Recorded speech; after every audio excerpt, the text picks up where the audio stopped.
Шарпланина прв пат ја посетив како студент во далечната 1995 година. И уште тогаш ми беше јасно дека тоа е планина која навистина се издвојува од се останато. Растенијата и животните, особено инсектите кои тогаш ми беа од интерес, се навистина посебни на оваа планина. И практично неспоредливи со најголем дел од планините на Балканскиот полуостров.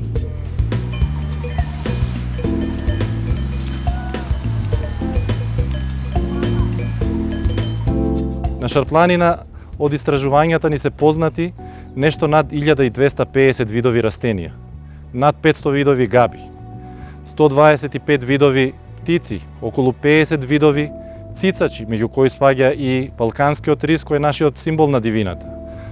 На Шарпланина се регистрирани над 2000 видови инсекти. Во сите овие групи има стотици и стотици ендемични видови, и растенија и животни. Сето тоа чини Шарпланина наша најбогата планина според биолошката разновидност.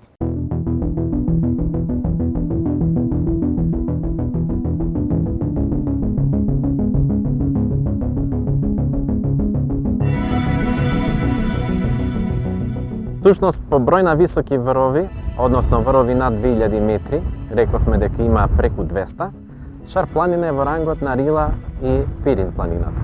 Додека, например, планината Олимп има помалку вакви врвови, повисоки од 2000 метри.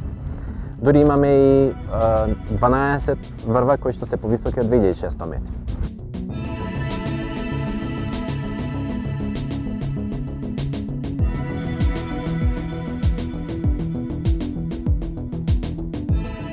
Овдека имаме десетина реки кои се навистина изворедно богати со вода, посебно во пролетниот период, како што се реката Пена, реката Маздрача, Љуботенска река и така натаму. Сите изворишта на позначајните реки на Шарпланина се високо горе во планината, над 2000 метри обично, и најчесто извориштата им се наоѓаат во циркови, некогашни циркови, кои што собираат голема количина снег и во денешен зимски период. Значи, и тој снег со неговото топење, особено кон крајот на пролета, дава значителна количина на вода кон површинските водоци. Шарпланина е изворено богата со езера, природни езера, тоа се од типот на глацијални езера. Вкупно имаме 37 езера, од кои што некаде 20 се постојани езера, останатите се периодични или повремени езера. Заедно со езерата на косовската страна, Шарпланина е една од најбогатите планини со глацијални езера на Балканскиот полуостров.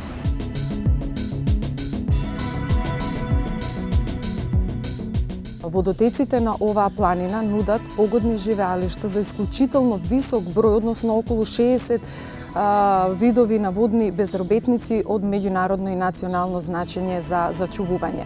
Меѓу нив ги истакнала 16 балкански, но и 3 македонски, односно национални ендемити, како и 27 исклучително ретки видови кои во Република Македонија се среќаваат единствено во водите на оваа планина, што во споредба со останатите планини во Република Северна Македонија е исклучително висока бројност.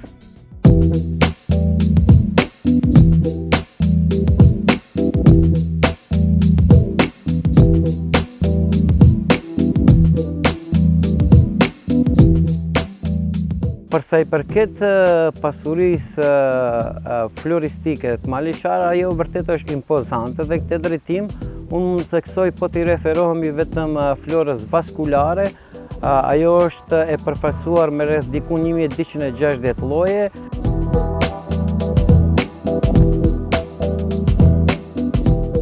Në kuadër të studimit të valorizimit të vlerave, janë identifikuar diku rreth 55 lloje endemike, të cilat disa kanë shtrirje lokale, ndërsa të tjerat kanë edhe shtrirje pak më të gjerë, pra shtrirje ballkanike. U identifikuan rreth 26 lloje të cilat kanë shtrirje shumë të vogël në kuadër të territorit të Maqedonisë, por që në Malinshar janë shumë të zakonshme.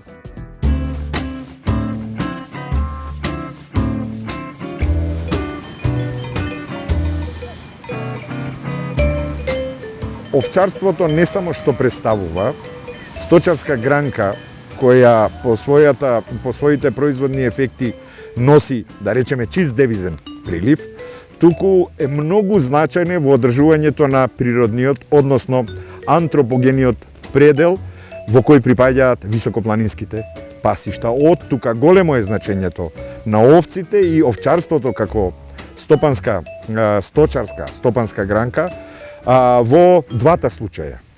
И во обезбедување на средства за живот на руралното население, како и на одржувањето на пределот во одредени заштитени подрачја, како што се националните паркови, во дадениот случај идниот национален парк Шара.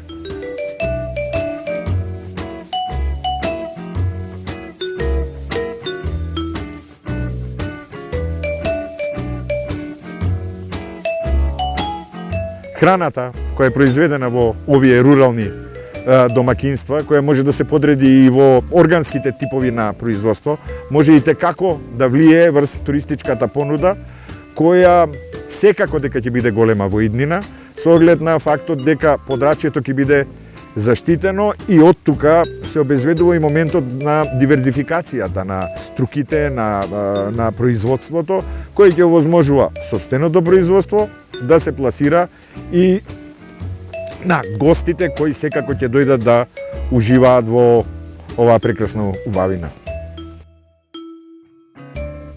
Jo më herë dhe ari, merrem me blegtori, bujqësi, kam 4 fëmijë, di djem, di vajza, po kam diku 200 krerë dele. Merremi me këtë punë gjatë kohë dhe vazhdojmë ti rrugë, ti kultivojmë. Do të rregullohen ndoshta infrastruktura, do të mbrohen pijet, mali do të mbrohet, bjeshkat, lumet do të mbrohen. Kjo mendoj se do të jetë pak më mirë, mendoj se edhe të rinj nëse përmirësohen kushtet, mendojnë që të rinj punojnë këtu, të jetojnë këtu.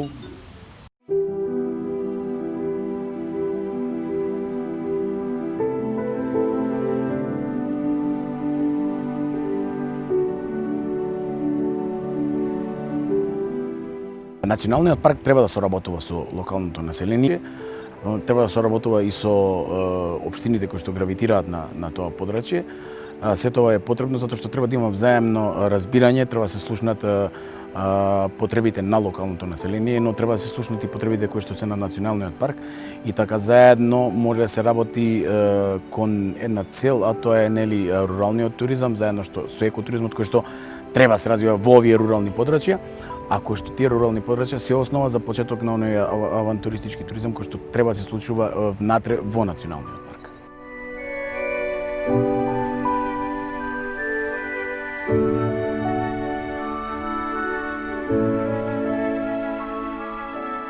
Доколку успееме да ја прогласиме Шарпланина за национален парк, ние ќе заштитиме околу 54.000 или нешто повеќе хектари со извонредни природни и културни богатства, кои ќе ги зачуваме за нас и се разбира и за идните поколенија.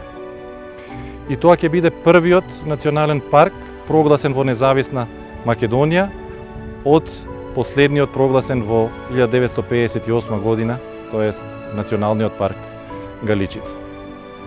Сите овие процеси кои во моментов се одвиваат, налагаат сите ние индивидуално да се заложиме и да дадеме максимум од нас, да ја заштитиме Шарпланина, да го доведеме до процесот до крај, а како општество ќе мораме приоритет да им дадеме на процесите кои означуваат локален развој за локалните заедници, одржлив развој на туризмот за сите посетители на Шарпланина и се разбира, сето тоа ќе доведе на крај до зачувување на природата.